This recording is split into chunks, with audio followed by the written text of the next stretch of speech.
Hey everybody, Rob Veno here, WagerTalk.com, WagerTalk TV. Wednesday, free plays with analysis going to happen here right now. We're going to look at the SEC, Vanderbilt at Texas A&M, and also Mississippi and Auburn. So a couple of SEC games, and it's that time of year where college basketball is heating up, and Wager Talk's heating up with a special offer for everybody beginning right now. You can finish off the college basketball season for under $5 per day. That's right, under $5 per day. March Madness right around the corner. Conference tournaments start in 4 days. With this package, the college basketball through the end of the season package, you'll receive every college basketball play I release from now until the national championship game for just $199. That's right, just $199 for the remainder of this season.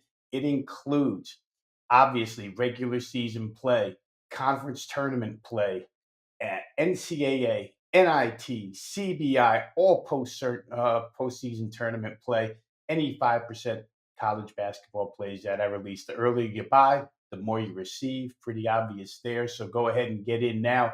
End of college basketball from now through the NCAA tournament game under $5 a day. Just $199. Go ahead and get your college hoop package right now. Vanderbilt at Texas A&M. Let's go ahead and take a look here. Both teams pretty clean as far as the injury report is concerned. The schedule and situations here. Vandy comes in. They just broke a 3-game losing streak by defeating Ole Miss 77-72 home in Nashville in that game on Saturday. A&M, they've lost 2 straight entering this one. The most recent was a home game on Saturday, a tough loss to Tennessee, 77-69. Prior to that, they had lost to Mississippi State 70-54. So A&M trying to break a 2-game losing streak of their own. This matchup is a distinct contrast in styles. The Aggies' strengths, rebounding, they're number 1 in offensive and defensive rebounding percentage in the SEC. They're the number 1 offensive rebounding team in the nation this year. Their defensive rebounding matches up extremely well with Vandy, which is a very mediocre offensive rebounding team. What that means is after Vandy's first shot goes up, there might not be many second chances here for Vanderbilt tonight. The Aggies are number 2 in SEC play, only allow 47.7% from 2-point range. It's not a strength of Vanderbilt's anyway, inside the arc. So you're talking about a Vandy team that might not get a lot of second chances, that probably doesn't get a lot of twos. That leaves their offense basically to fast breaks and threes. It'll be difficult against this A&M defense to try and exist like that. Vandy is only a 31.6% three-point shooting team to begin with. So tough matchup here.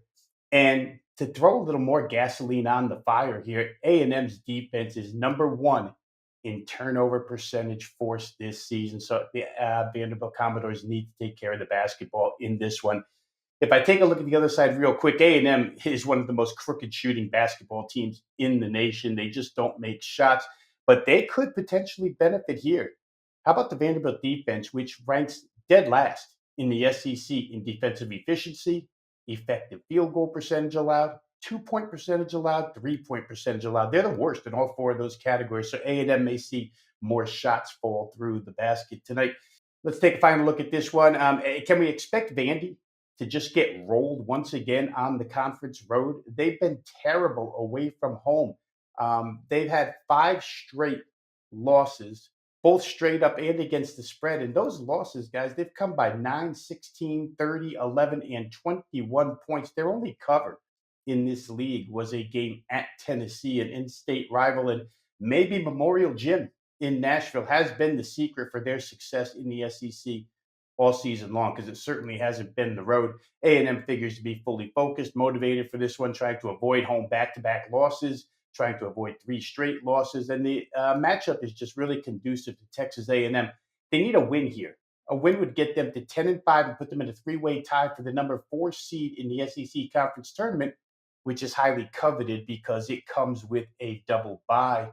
Like A&M here at this price, they've won the 4 home games that they've won, or 4 of the 5 home games that they've won this year have come by 8 points or more.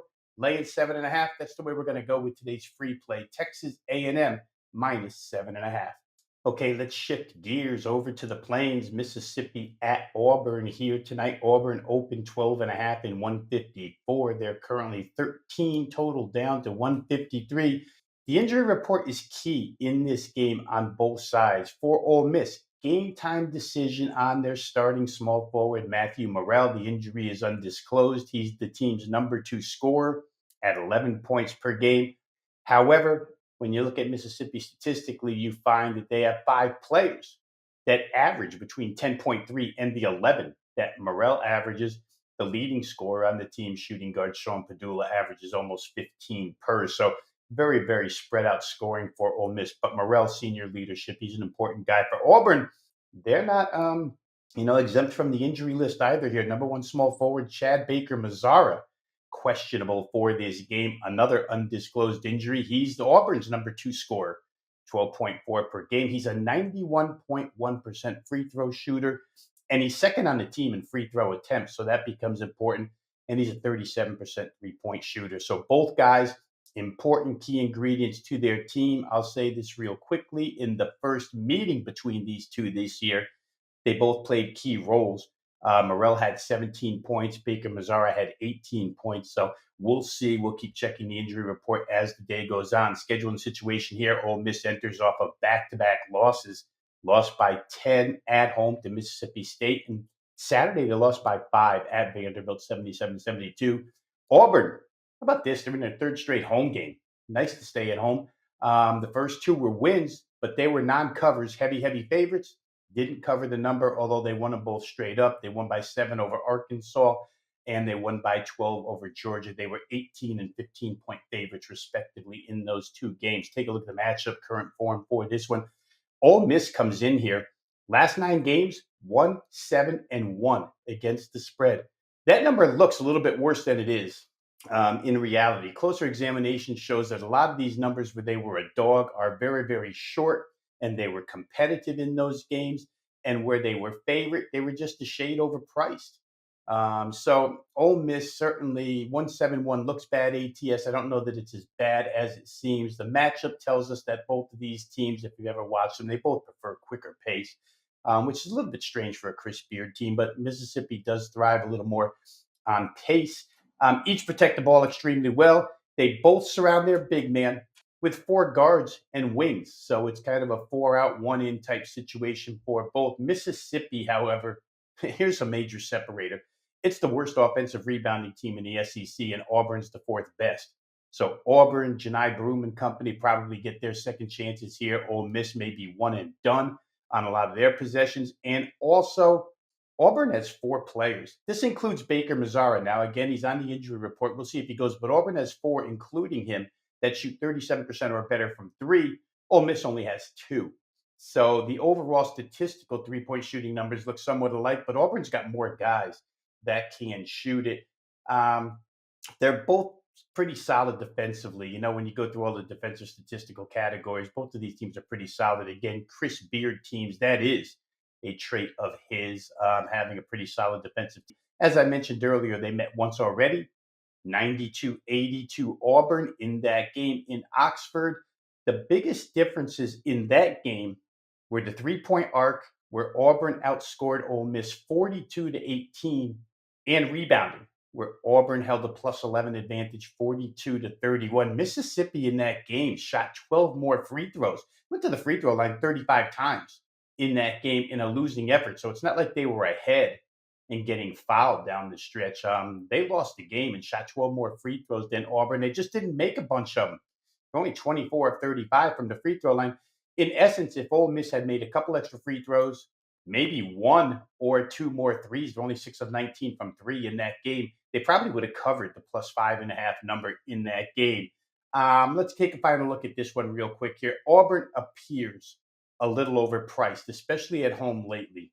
Last 3 games, they've been double-digit favorites at home. They haven't covered any of them. So we'll see if they can, they're laying 13 here. That's a pretty steep price. Did these teams learn anything about one another in the first meeting? The pace in that game was rapid, and it totaled 174 points, 92-82.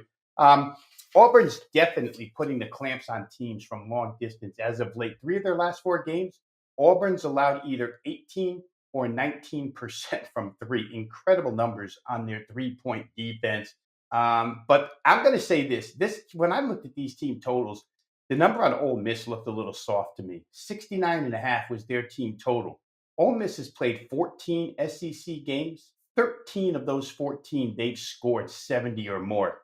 Even if Matthew Morrell doesn't play, their scoring is diversified, spread out enough for them to get over this number. Auburn hasn't necessarily held opponents consistently under 70. I think that's a number we take advantage here. Ole Miss, team total over 69.5. That will be your free play for this game. On the way out, I'd like to ask everybody to hit the like button if you like the selections and analysis provided here by Wager Talk handicappers each and every day.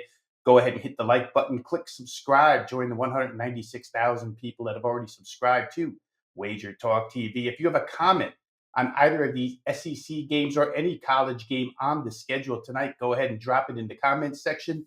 We like to see what you guys are playing, and I respond as quickly as I can. For now, this is Rob Veno saying good luck with all your plays. See you next time on Wager Talk TV.